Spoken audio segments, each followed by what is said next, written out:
This is my story.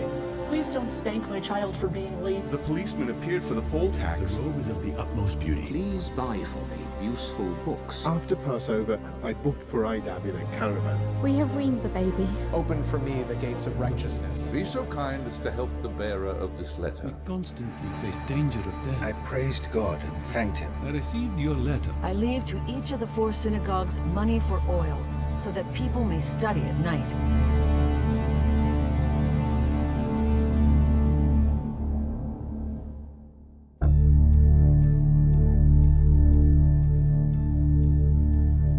Wherever you have a Jewish community, you must have Geniza. Would you open up the doors, please, of our Geniza? A Geniza is a repository for damaged and destroyed Jewish documents. Geniza is a Hebrew word, which means to hide, so to speak. And this is a concept of Jewish law that says that you are not allowed to destroy or to deal disrespectfully with any written material on which the name of God is written. Yeah, I got a whole bunch more. You're not allowed to throw it away, ever. That document has to be treated with the reverence you would accord to a human body. So what do you do with the things after they become unusable, but very literally indisposable?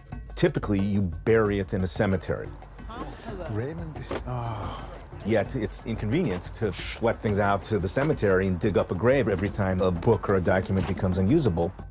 Different communities in the world did it in different ways. Some buried them, some put them in a synagogue room, some people put them in caves. And so in different ways, they treated this material with respect.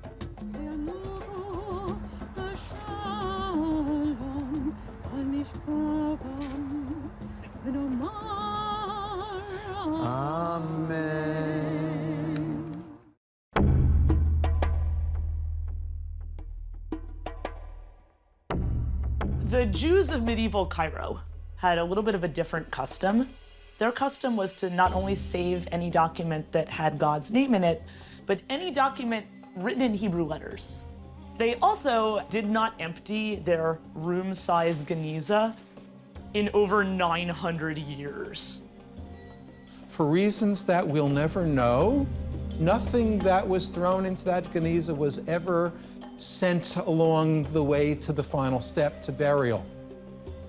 There were stories that those who had visited did not survive, or that there was a curse, or that there was a snake which bit anybody who came to the Geniza.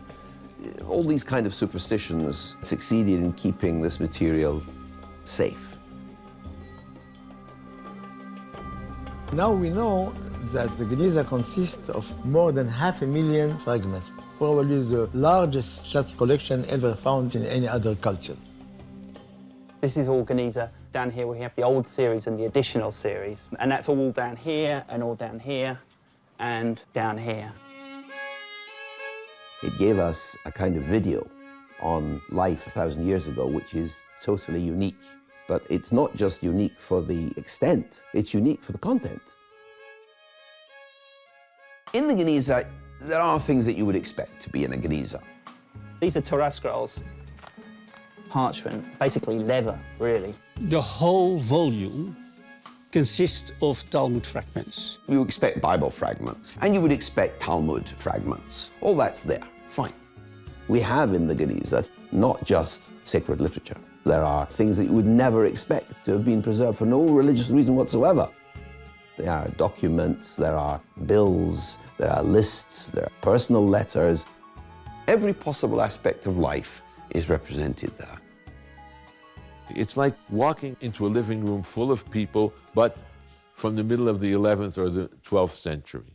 This unwillingness to destroy anything, to throw anything away, means you actually have the exercises that the children produced.